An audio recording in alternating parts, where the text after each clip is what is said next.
The following is a production of Stevenson Media.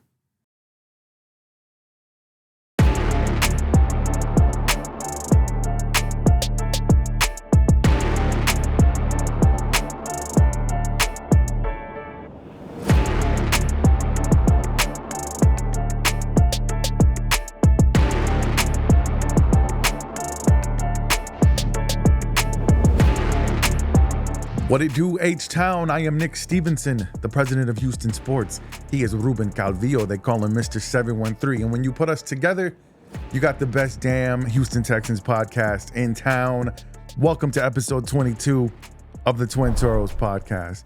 First thing I want to do, Ruben, is congratulate you on your radio debut that you made this past Friday on ESPN 97.5. You and Joe George out in College Station for the Texas and Texas A&M game. All I got to say, brother, is you killed it.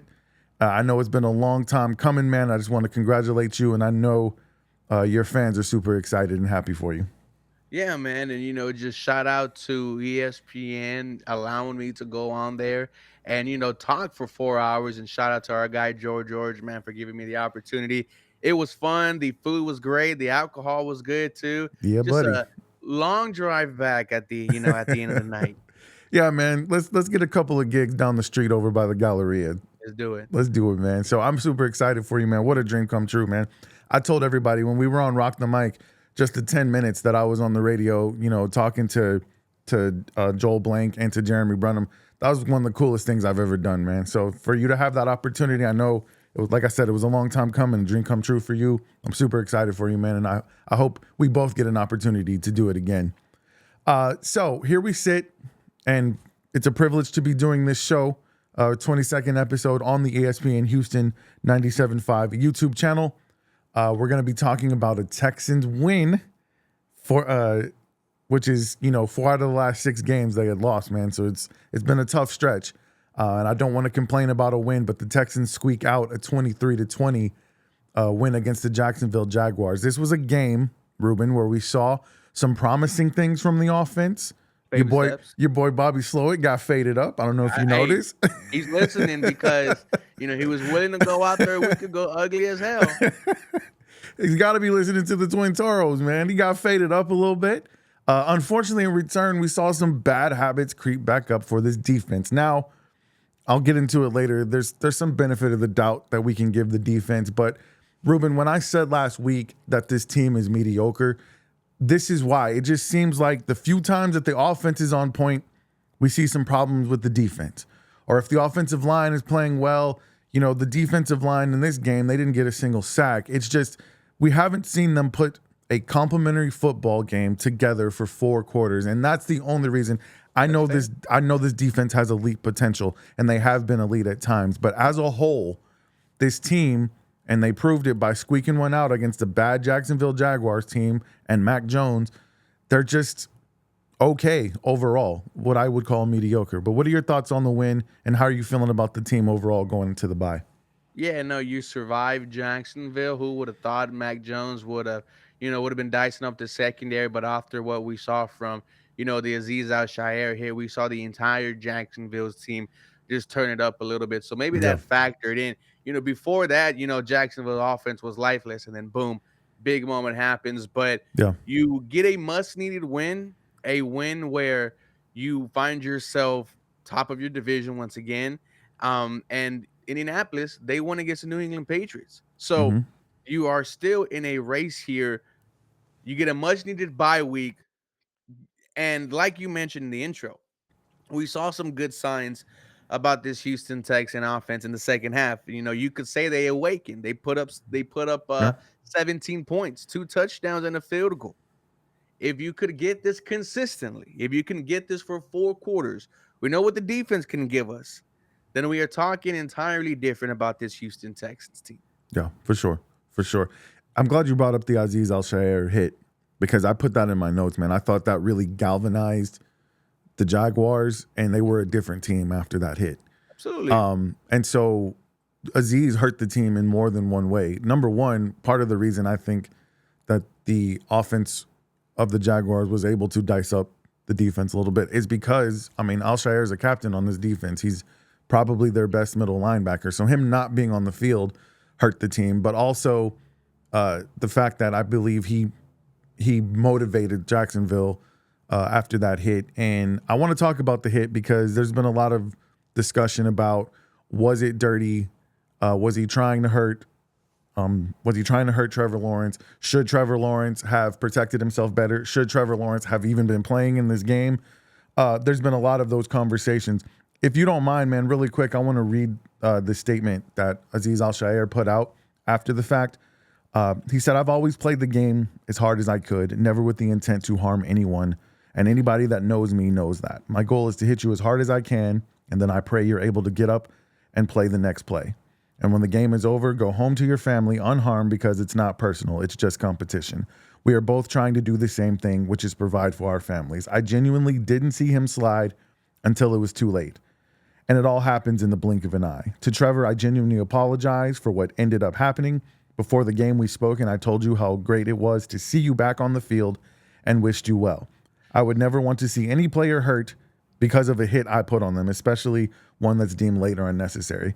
Then he said, "To the rest of his teammates, I can definitely understand having his back and defending him in a situation like that. To the rest of the people who I've been called every single name in the book, from reporters with their hands ready for a story to find their villain, to racist and Islamophobic fans and people, you do not know my heart nor my character, which I do not need to prove to you. God knows my intentions. Anyone who has ever been a teammate or friend of mine knows my heart." So that seems like a really sincere apology. And me personally, I'm going to give him the benefit of the doubt. I think those who know him and who are friends of his or teammates of his, they're going to say he's sincere. If you hate the guy already, you're probably going to say he's full of it. Each person is going to have to judge on their own whether or not he's sincere or not. What I will say is this is a bad look because if you recall, he also had a late hit on Caleb Williams in the Bears game. And then there's been a lot of other, highlights and other, videos coming out of dirty hits that he's put on other people in the past. He punched Rashawn Johnson in that Bears game, didn't get suspended for it. So I will give him the benefit of the doubt because I don't know him personally. And if he says it wasn't on purpose, I have to take his word for it. But it's just not a good look, man. And so it's a bad look for the team. I saw that, D'Amico and CJ tried to have his back, which that's what they're supposed to do. But if you say this is not who he is, but then we roll the tape and we see on more than one occasion something like this has happened, it's going to be hard for some people to believe that he's sincere, Ruben. Yeah, which is why, when those clips resurface of him against Chicago, of him choking out Tom Brady, then also what happened after the Trevor Lawrence hit, getting into it on the sideline, getting into it with the fans after they were throwing trash at him. Yeah. Just not a good look for number 0. Do I think it was intentional? No, I just think it was a bang bang play. And like Azeez Al-Shaair said, his goal is to hit you as hard as he can and you not get up. The way Azeez grew up, man, was very hard, undrafted free agent, worked his way to get here. He's going to play every snap like it is his last. And Yeah. that's why, as much as we are talking about how bad this looks, that's also one of the reasons why we love him. And Yeah. because of how physical he is on the defensive side of the football, he is a tone setter. There's a reason why he has a captain patch on his chest. But I do agree this is a bad look. And when you have 3 or 4 other instances where you are shown being just not playing football, you're doing other, activities, just not a good look for Azeez, man. Really not. I think the disqualification was warranted. If a suspension comes, it's absolutely warranted. It was just a tough hit. Yeah. Yeah. And like I said, when somebody offers an apology, I think at least for me, man, I'm not gonna say that they're full of it. I mean, he didn't have to put out that statement. Maybe some can say, hey, he put that out because he's trying to not get suspended. I don't know. But if somebody gives a sincere apology and it seemed to be sincere, I would like to maybe have seen him done it in front of a camera rather than put out a written statement. But at the same time, putting out a written statement, I think it's easier. You have some time to think about it and you can really express yourself in a way that's clear rather than having the pressure of lights and cameras in your face. Maybe, you accidentally say the wrong thing, or maybe you feel tempted to make an excuse. He didn't make any excuses. He did the right thing, I think, by apologizing. That was the man up thing to do. But at the end of the day, like I said, it hurt the team on the field. And that's, uh, you know, aside from, hoping that Trevor Lawrence is going to be okay. And we can debate whether he should have been playing anyway. But, that's for Jaguars fans to worry about. On the Texans part of it, him not being on the field in that game hurt, and him possibly not being on the field in the next coming games. I'm hoping it's only a 1-game suspension. We'll see what happens. But this is the toughest part of your schedule coming up. You need all hands on deck. So that's what's, aside from the fact that Trevor Lawrence got hurt, that's also what's the most disappointing part about this, is that they're going to be without him maybe going forward for more than 1 game in the toughest part of their schedule. Yeah, and now the big question you got to ask is when or if does Christian Harris come back? Now it's like a necessity Yeah. that you need him to return. But we're expecting a fine and a suspension coming soon. I wonder how long it is going to take.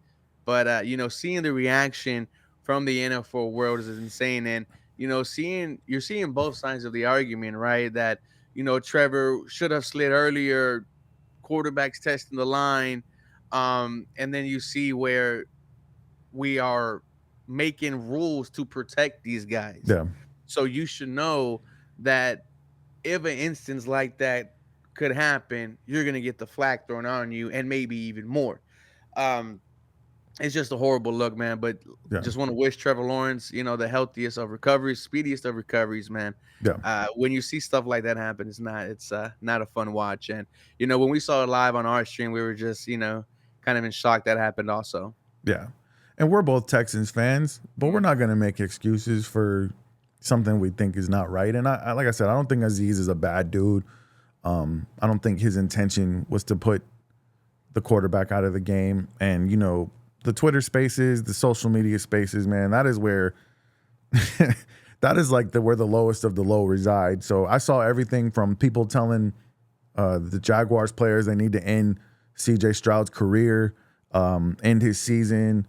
There's people who are, doxing Aziz, putting out his address. Like that stuff's not cool, man. So we're not gonna be fanatics to the point where it's insane, man. Like we're Texans fans, but at the same point, man, we want to see good, hard, as clean as possible football. It's a rough sport, man. It's unfortunate, but mostly we want to see this team playing well, and I think they need to have Aziz Al-Shaair to play well. I want to talk about the defense. Mac Jones went 20 for 23, 235 yards, 2 touchdowns, 0 interceptions. He had a 105.6 passer rating. Now, the Texans went into the fourth quarter with a 23-6 lead before most of that happened. We could give them the benefit of the doubt, Ruben, and say, well, it's the fourth quarter. You got a double-digit lead. You're probably playing soft coverages. You just want to keep the clock going, right? We could say, hey, it's the fourth quarter. There's 12 minutes away from a bye week in week 14. I think they have the latest bye week of any of the teams in the league. So maybe they just let up a little bit. But we've seen this team, this defense specifically, they have holes in it from time to time. And it just seems like I said before, they've yet to put together a full complementary football game, offense, defense, special teams. And that's the only reason I say that this team, once again, is not the defense is good, not great. The team as a whole so far has been mediocre. The good news is you're going into your bye week, and I'm hoping that they can figure out some things. But right now, I can't say any part of this team right now is elite. Elite defenses don't let Mac Jones and Will Levis look like all-pro quarterbacks. They just don't, man.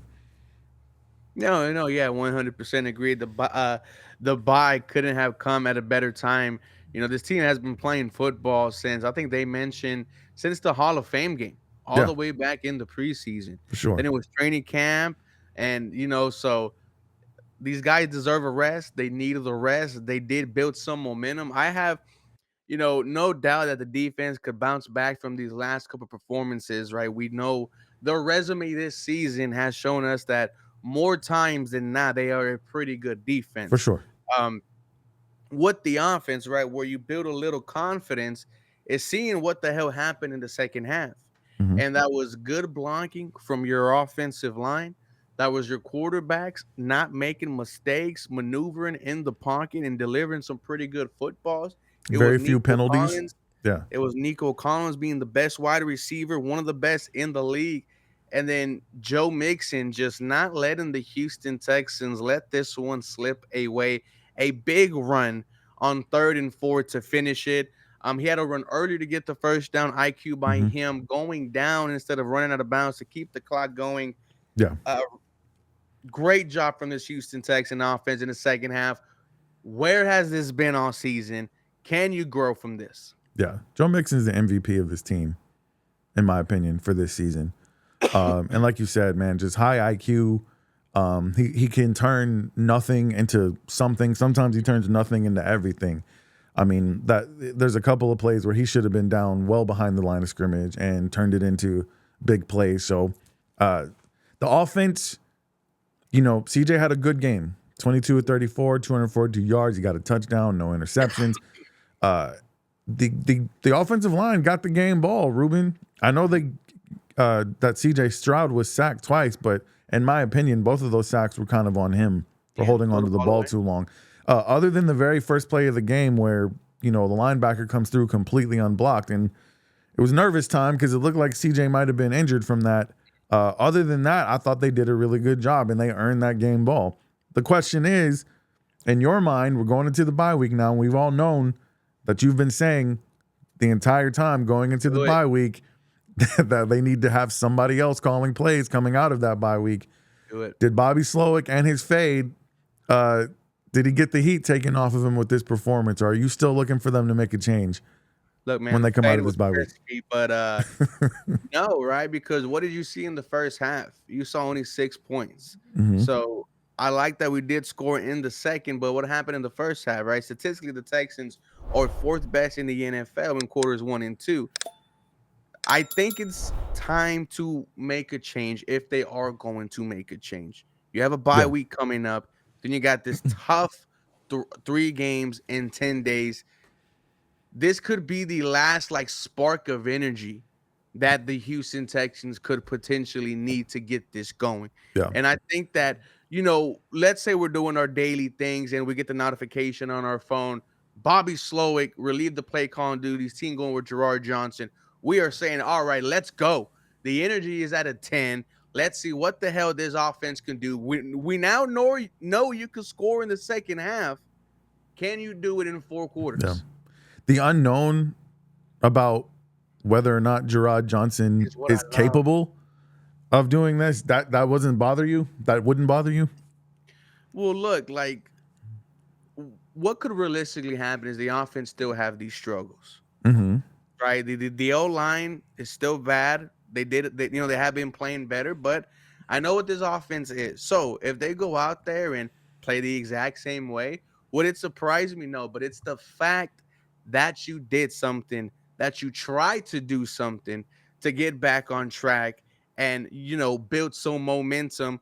Dude, you win, let's say against Baltimore and against Miami, we are talking very different about this Houston Texans team. The media will be talking different about this Houston Texans team. And we could all look back and say that moment right there, when they changed play callers to Gerard Johnson, is what started it. Yeah. I would be shocked, honestly, Oh, for if it sure. happens. Do I think it I happens? don't No. think it's going to happen. I'd No, be me shocked if they do. I think they're going to try to take this week off and try to figure some things out and find some solutions to the reasons that the Texans have been so inconsistent on offense. I think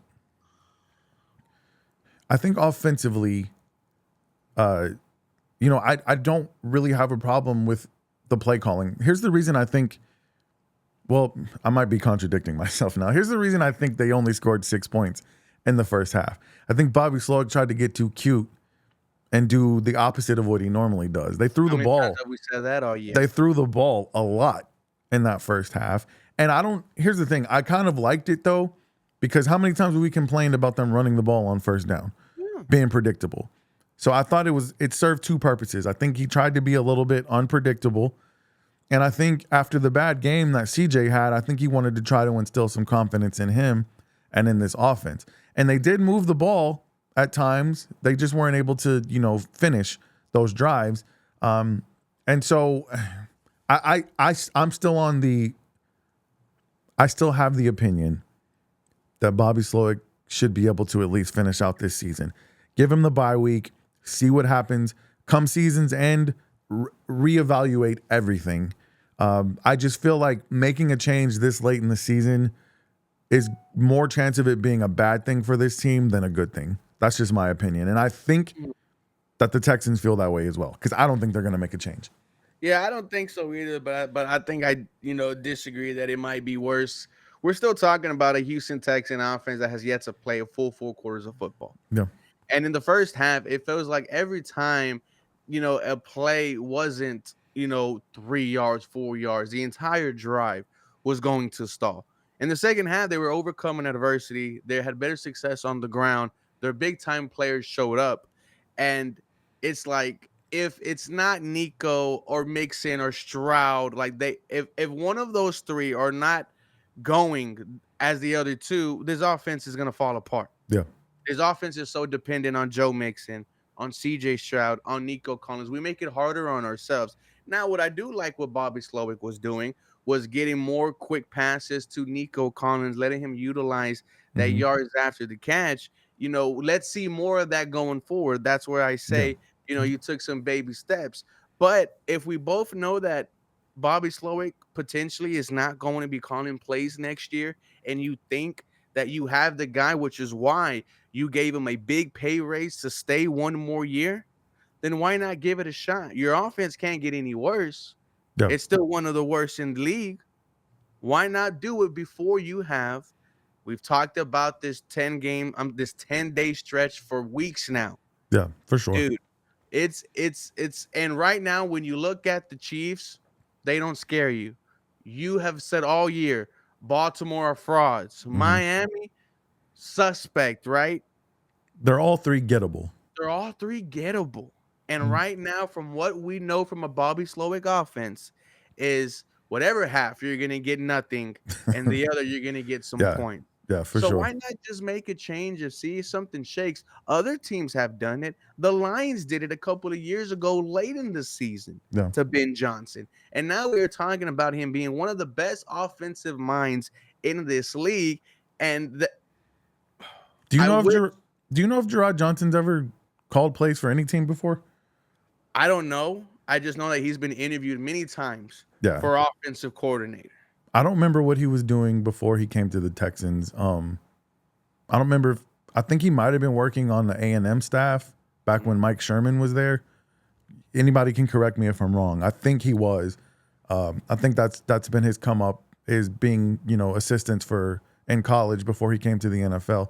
And I think he's coached for other NFL teams as well. But I think that's where he started, was on Mike Sherman's staff. I'd be curious to see it too, man. I just, like I said, knowing what I know about D'Amico and the lineage that he comes from of loyalty to your guys, I just don't see it happening midseason. Not when you have 8 wins now. You're at least 2 games up, technically 3 games up in the division, because you beat the Colts twice. So they have to have at least a game better than you, because the Texans own the tiebreaker. I just feel like in his mind, where they sit, this is not the time to make that move. I know what Mr. 713 would do if he were the coach of the Houston Texans. This would have been done 6 weeks ago. But, I just don't see D'Amico Ryans doing it, man. So we just came through Thanksgiving. We're coming closer and closer to Christmas, man.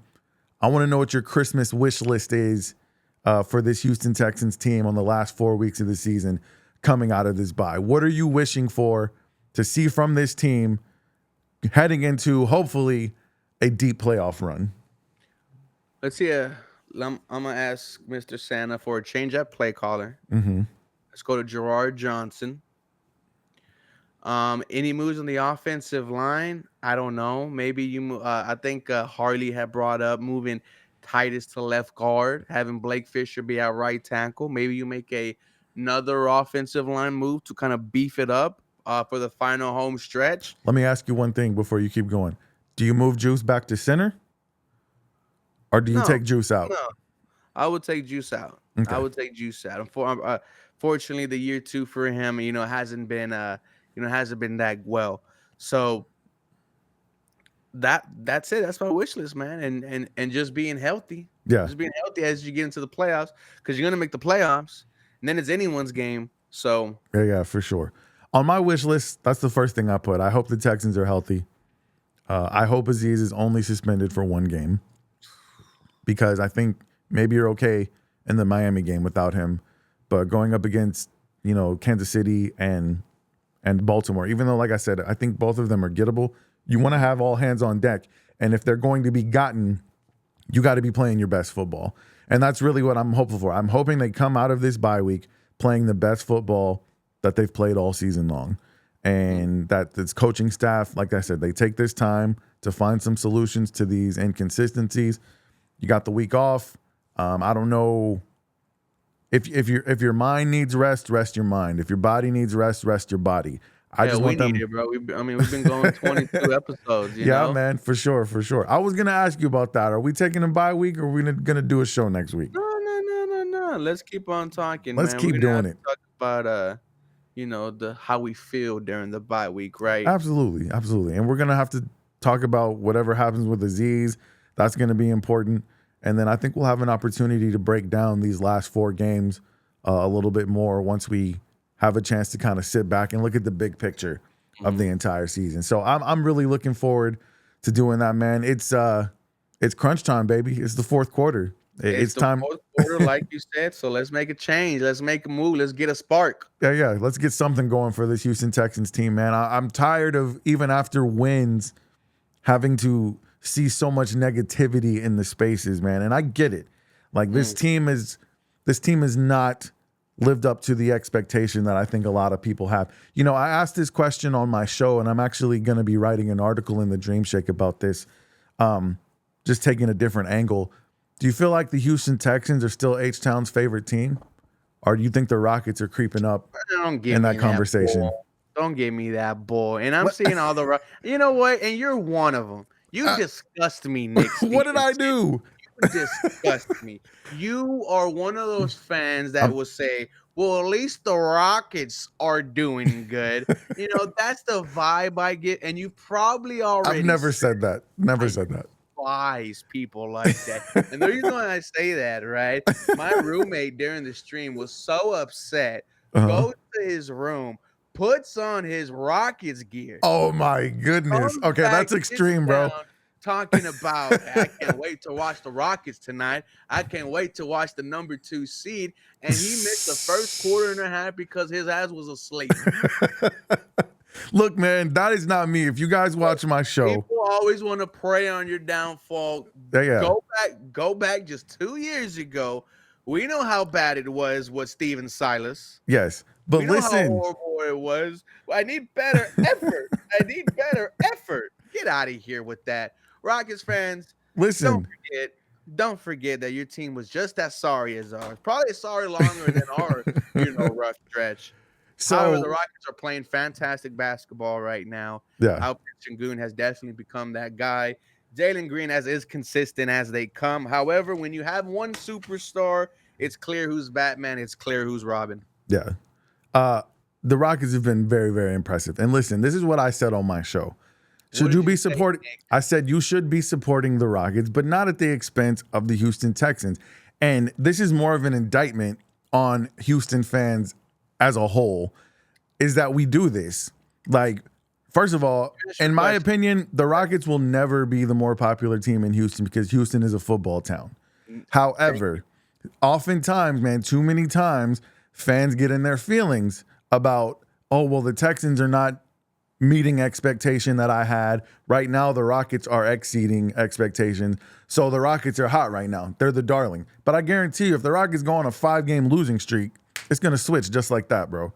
That's why I said those type of Rockets fans, they just disgust me, right? No, I feel you. And I was just asking the question because I saw a little bit of a shift in this city. Like all of a sudden, you got to keep it real. And this is probably the case in most cities. But Houston fans, I just said in our show, like, we got to be a little bit better than this, man. We ride those bandwagons hard.